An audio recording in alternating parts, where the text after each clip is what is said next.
Good morning. My name is Gwendolyn Ozard. I am the Planning Section Chief for CAL FIRE Incident Management Team 4. Welcome to the operational briefing for the sites and point fires.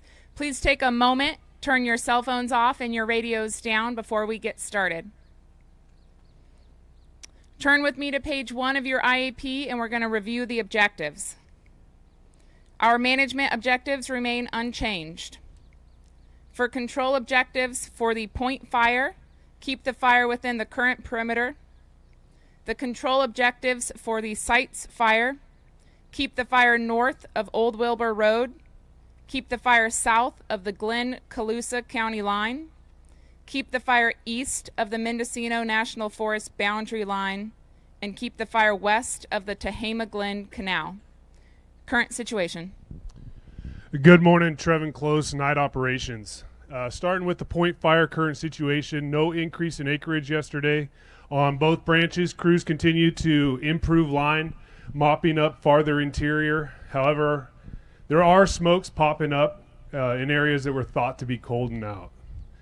Moving to the sites incident, no increase in acreage. Up in Alpha, control lines are a combination of hand line, dozer line, and roads. It's all direct, plumbed where it's needed. Crews have been working really hard, doing a good job in there. Yesterday, there was an island that flared up. No threat to containment lines, but it did happen. UAS folks were up on the fire last night, Romeo 3-1 and 3-2. Spent most of their time over Alpha. Made a map product. They showed me there are still hot spots within 50 feet and 200 feet of the line on Alpha. All indirect dozer line on Alpha was rehabbed yesterday. The lines on the fire still haven't been. In Delta and Juliet, those divisions are all drivable roads except for the slop over in Delta. However, it's plumbed, it's been staffed, and worked really well. It's obvious that the crews in Delta and Juliet have been getting out of their vehicles and gridding. You don't see smokes. They're reporting working 300 feet plus in. Down in Mike, same thing. Crews were gridding, doing a really good job. It's looking really cold. Yesterday, PG&E started doing some infrastructure repair in Mike. Power is back on in the southern end of the fire, and they started repopping. Over to Romeo. This is the southern end of the fire. It's 4 to 5 day old fire. It's looking really cold. However, cruising around, people are still finding some smokes. There are oak trees and stump holes. There's still stuff out there. At the northern end of the Romeo, Mike break on the lower end of Leesville-Ladoga Road. On the map, it's all blacked in. However, in reality, it's a dirty area that's actually a pocket. And Romeo put some engines in there yesterday, especially with repop, just making sure that those containment lines are actually looking pretty good. Moving up to Zulu. Most of this division's drivable, all direct. It's slow going. Another division where you can tell that people have been getting out and actually gridding. It's looking really good. And at the northern end, it's hand line that's plumbed, and it's looking pretty good. But just like Alpha, this is the spot where there's still heat. End of report. Weather. Good morning, everybody. I'm Mike Seaman, incident meteorologist. Again, the screaming message today is the heat that's been with us. That's going to be with us again today. We're going to continue to see those well above normal temperatures. There's a heat advisory in effect for the sites incident, but even further west on the point incident, we're going to see temperatures reaching the 90s with a bit of elevated humidity. Starting on the points incident, early this morning we have excellent RH recovery above 80%. Winds are generally light, temperatures in the 50s. As we lose that marine layer, we'll see RHs drop to around 30% this afternoon. Temperatures in the 90s. So with that elevated RH and the warm temperatures, just keep that in mind. Stay hydrated over there. Winds across the point incident will remain generally terrain driven through the weekend. For the sites incident, a little warmer, a little drier. Yesterday we saw temperatures up near 100 degrees in the lower elevations of the fire, upper mid 90s rather on the upper elevations. We're going to see the same thing today, maybe a couple of degrees warmer. So pushing that 100-degree mark today. RHs this morning are a little elevated, 55 to 65% across that fire, but as we get into the early afternoon, as we start to lift that inversion, we'll see those RHs drop to near 20%. The big difference today is going to be the wind. We're going to start to put some south wind on this fire. After that inversion lifts around 1400, we'll see that increase in south winds. Not a huge wind event, but we're looking for sustained winds of 10 to 15, gusting to 20 to 25. So just be aware of that, especially through wind-aligned drainages. As we get later into the afternoon, those winds are going to start to switch to around the southwest by 1700 or so, 1800 hours before they diminish after sunset. So just keep that in mind, the elevated winds along with the heat across the area. Any questions for fire weather? I'll be around after the briefing. Thank you. Fire behavior. Good morning, Ross Stollerhide, Fire Behavior Analyst. Start briefly on the point fire. After several days of good humidity recovery and marine influence, we don't anticipate any fire activity on that incident. So moving on to the sites fire. As our IMET mentioned, there's a couple concerns today, primarily the heat and the wind. So we're coming off of several shifts where we didn't see a ton of fire activity. But remember back to when this incident first began and under what conditions it really moved. That was when it was dry and windy. So we're expecting to see similar conditions today. Where conditions differ is where we've experienced some really great overnight humidity recovery. So I urge resources to get out of camp early, take advantage of that, and really put in some good effort before it heats up today. So reference your IR data. The bulk of the heat is contained to the Zulu and Alpha area. The problem with those areas is the drainages happen to align with the forecast winds today.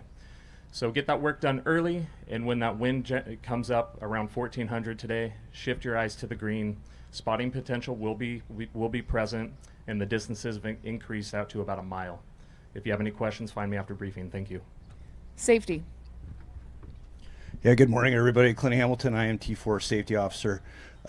Rules apply for both incidents, right? We keep talking about heat. Today is the day. Moving forward from that, what's the other thing that's going to change? Fire behavior. We've been in mop-up mode for the last couple shifts. However, we're going to get winds. There's a lot of stuff that's going to get in alignment.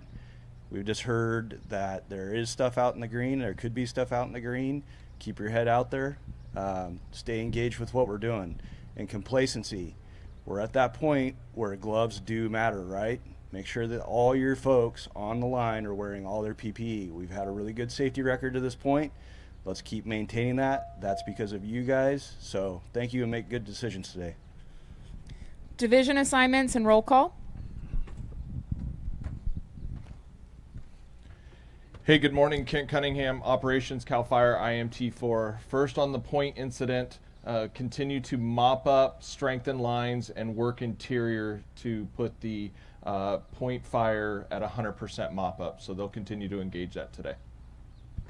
Morning, Mark Thomas, Resources, IMT4. For roll call, Branch Director, Branch 5, Justin McGough. Present. Trainee, Ryan Kenyon. Here. Division Alpha, Christopher Markey. Here. Division Delta, Juliet, Clint Singleton. Here. Trainee, James Michaels. Here. Division Mike, Dan Bonfante. Here. Brian Garindo, Trainee. For Branch 7, Director Mike Batham. Here. Trainee Ryan Isham. Here. Division Romeo, Dan Schindler. Here. Brett Swearingen. Here. Trainee Jonathan Kripe. Here. Division Zulu, Luke Stalker. Here. Trainee Shane Lampkin. Here. For the Fire Suppression Repair Branch, Steve Chapman. Here. And Divisions Mike Watner, Here.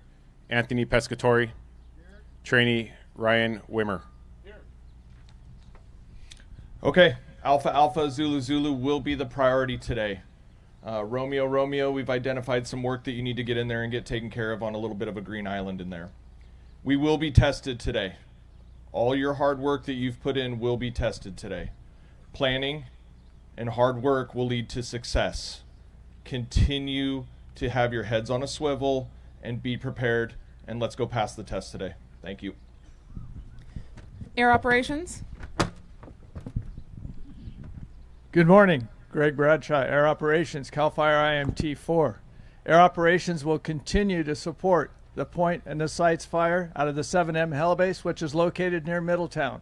To help meet your operational objectives, we have 7 Type 1 helicopters and 3 Type 3 helicopters.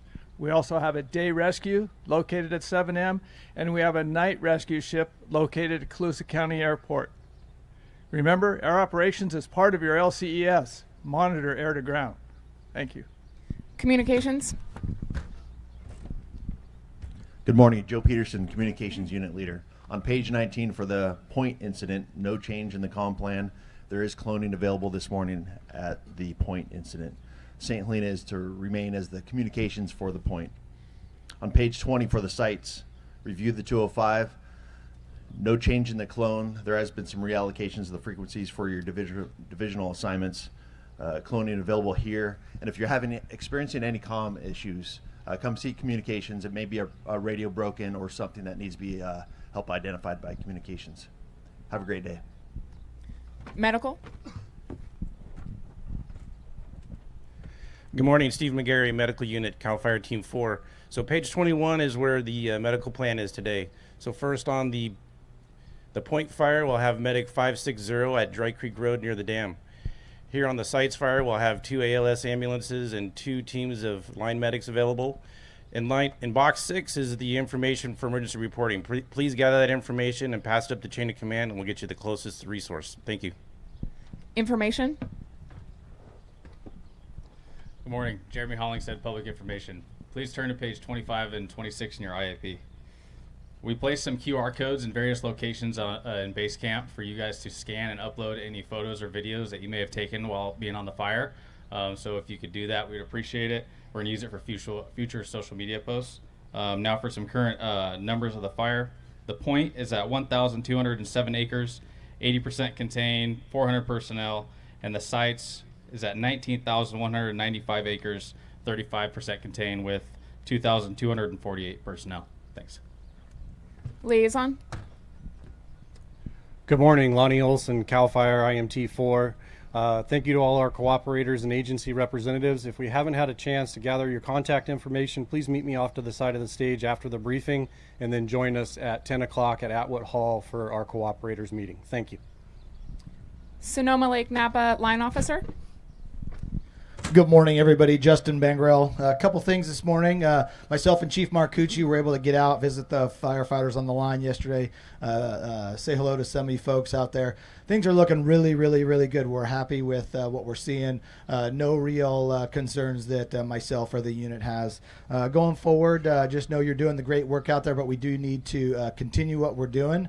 The big theme going into this, in addition to obviously getting it mopped up, is the weather. So please heed all these weather messages that you're hearing. We really want everybody to stay safe out there, stay hydrated, etc. on that. Additionally, the weather will test us, as stated earlier. For those of you that are still assigned and staying with us, please know you are located in a very advantageous part of the state. We need to be ready to pivot for new incidents. So please keep your crews apprised of any new incidents, developments, and be ready to pack up and get on to the next incident if called upon. Everybody have a great day, and thank you for all the hard work out there. A couple reminders at the conclusion of briefing. If you're an unassigned resource, please meet with our resource unit leader at the back side of the briefing area at the tables on the far side of the briefing area. If you are an assigned resource at the conclusion of briefing, please find your division assignment. They are posted around the briefing area. Our next operational briefing will be tomorrow in the same time and same place. So tomorrow, 0700 hours. Closing comments, Incident Commander.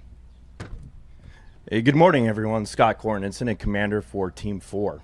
So for the sites and the point, the word is appreciation. You guys may not hear it, you may not see it out there, but we do. The community appreciates you guys. All the effort that you guys have put in out there. And you may be doing stuff that, hey, this is not recognized, or we're working and put in that extraordinary effort. We hear about those as the incident management team, and that instills two things in us: pride and jealousy. Pride, well, that goes without description. Jealousy is that we're not there shoulder and shoulder with you, so know that. So today, detail. So we fell as a group in communication We fail as an individual detail. Yeah, there's no fire rolling up a gulch at you guys. You're not fighting fire in the shade because of the dark and twisting column today. Pay attention to that detail. There are still things out there that can get you. We need to get you home, safe to your families. Goes unsaid. So pay attention to the detail today as an individual. That's contagious to the rest of your group, to the team, to the body of all of us. I'll leave you with one last thing. There's two ways to do something: the right way and again.